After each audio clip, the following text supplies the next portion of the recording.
Eu trabalho na Secretaria Municipal de Cultura da cidade de São Paulo. Estou aí como supervisora já há um tempo na coordenadoria do Sistema Municipal de Bibliotecas, que são 54 bibliotecas, né, espalhadas pelos bairros.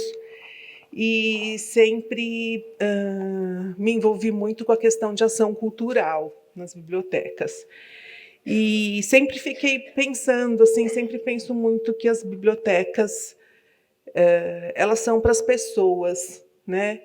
Elas são um lugar de acolhimento, de pertencimento. E queria pedir licença aqui para fazer um comparativo. A gente está com uma escritora aqui, a Luciane Miller, que escreveu um livro chamado Colo Invisível. E acho que as bibliotecas têm que ser esse colo invisível para as pessoas, né?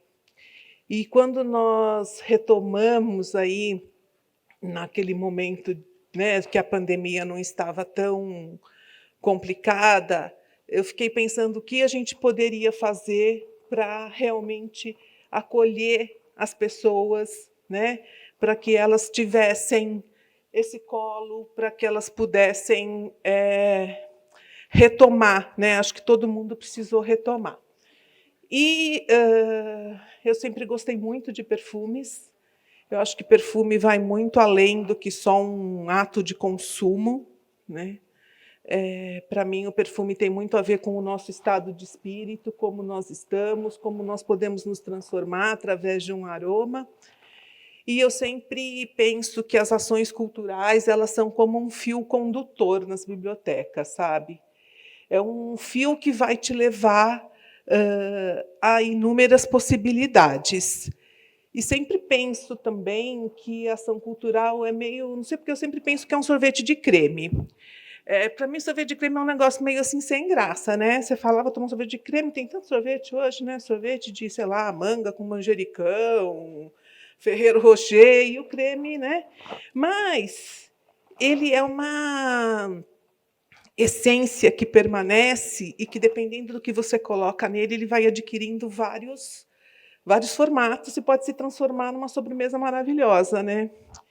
Aí eu pensei assim, olha, vamos fazer, eu já fiz essa exposição algumas vezes, né, em várias bibliotecas.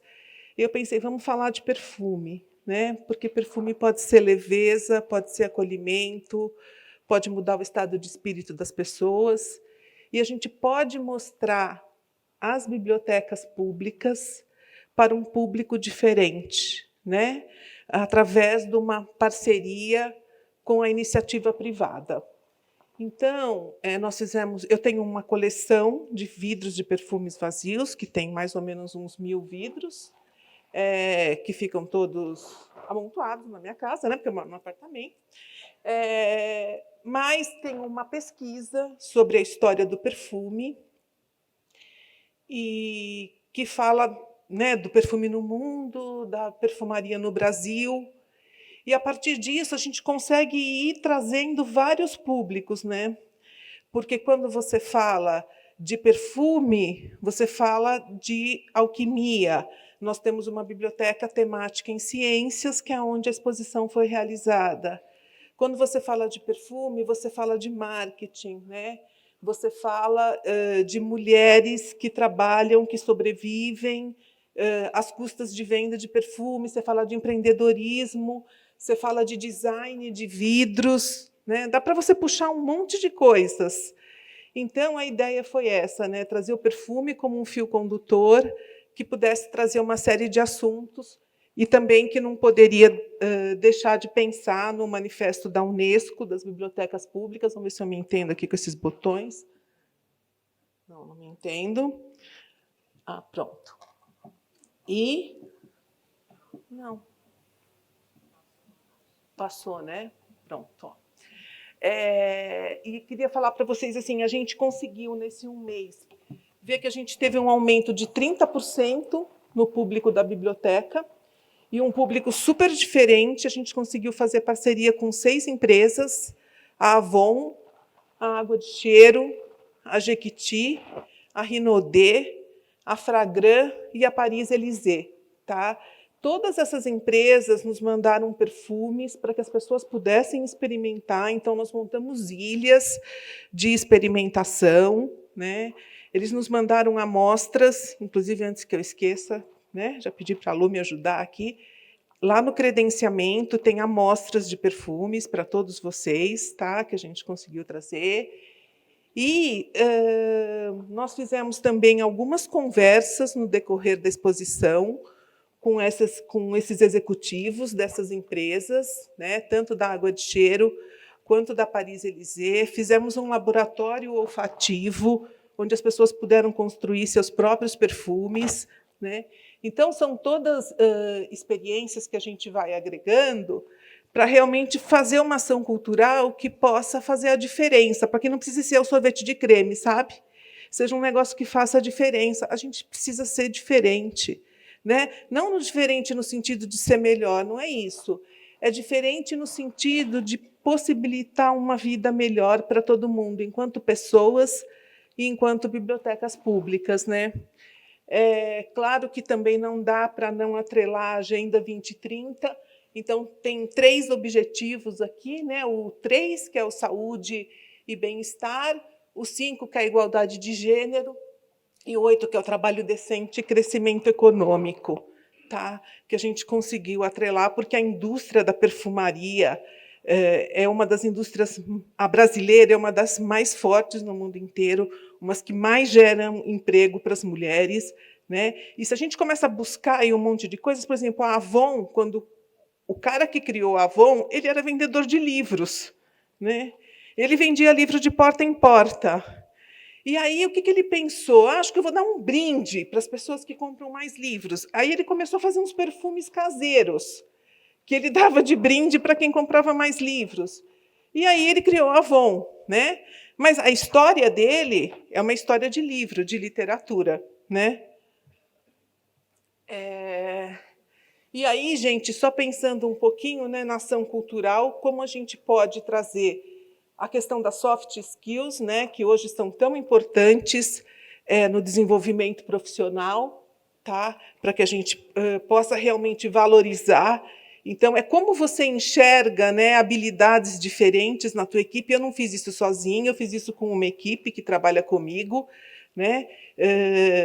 Então, desde mínimos detalhes, nós tem umas fotinhos aqui na frente, a gente criou um corredor com vários vidros pendurados, que era para fazer um caminho de ligação com o acervo da biblioteca, né? E aí, como pendurar os vidros, né? Porque a gente tem as ideias, mas a gente não sabe fazer. Tá. Aí o segurança, né, falou assim: ah, eu posso te ajudar. Eu bordava chinelo havaiana, eu sei fazer um nó com fio de nylon que vai ficar perfeito, né? Então, como que a gente consegue enxergar os talentos e as habilidades que a nossa equipe tem para que a gente possa construir coletivamente uma ação cultural? E aí eu não poderia deixar de falar do Teixeira Coelho, né? Que esse ano nos deixou, pelo menos fisicamente aqui, mas que tanto nos ensinou sobre ação cultural, né? E de, né, pensar como a gente junta tudo isso e como a gente valoriza realmente as pessoas. E também apresentar a literatura de uma forma diferente, né? Porque a gente tem muitos exemplos, gente, de literatura que, nos trechos das histórias, falam sobre perfumes. Eu escolhi 3, né? Não dava para trazer todos. Então, Clarice Lispector, Oscar Wilde, José de Alencar, né? E esses trechos eles compunham também a exposição, tá? Numa perspectiva de que as pessoas cheguem à literatura através, né, de um outro olhar, de um outro objeto. Claro, tem o livro Perfume, que todo mundo conhece, né, mas a gente acabou pegando alguns mais assim, que as pessoas não conheciam muito. Tá? E aqui tem algumas fotos da exposição, né? Aqui é a entrada. Essa biblioteca fica no bairro da Lapa, uma biblioteca temática em ciências. A ideia é que essa exposição circule. Nós conseguimos estabelecer uma excelente parceria com essas empresas privadas. mas também, gente, assim, foi um trabalho, a cada 2 dias eu dava um feedback para eles, né? Quantas pessoas entraram na exposição? Quantas pessoas conheceram a sua marca, né? É tudo por WhatsApp, a Avon por e-mail, porque foi uma exigência deles, né? A Fragran é uma empresa que fica no Rio Grande do Sul, que tem em Gramado, eles têm um museu do perfume lá, muito bonito, vale a pena conhecer. Então, com eles também era tudo por WhatsApp. Nós fizemos um caderno de registros, onde as pessoas puderam deixar suas impressões sobre a exposição. Então, tudo que tinha específico sobre uma determinada marca, eu fotografava e mandava para a empresa, né? E, a partir disso, a gente conseguiu construir uma relação que vai garantir que essa exposição vá para outras bibliotecas, e a gente está pensando também em articular outras coisas, ou talvez uma peça de teatro sensorial, né? Isso a gente ainda está engatilhando. Mas, com esse aumento todo de público na biblioteca, porque 30% é um número bem significativo pós-pandemia, gente, né? A gente conseguiu ver que, às vezes, algo que as pessoas acham que é muito superficial, não. Né? A gente recebeu uma visita, inclusive, por exemplo, de uma professora da Universidade Federal de Santa Catarina, da parte de Química, porque eles têm uma área de perfumaria dentro da Faculdade de Química, né? Então, ela veio também, então, muitas janelas aí foram se abrindo. Tá? Então, aqui, olha, é o início da exposição, né? Essa exposição ela foi dividida em vidros masculinos, vidros femininos, alguns vidros raros, né? Eu tenho uns vidros assim de 130 anos, 140 anos, porque todo mundo que sabe que eu gosto vai me dando, eu sempre vou ganhando, né? Então, nesses expositores menores estavam os raros, tá? Aí um pouco de como eles ficaram dispostos.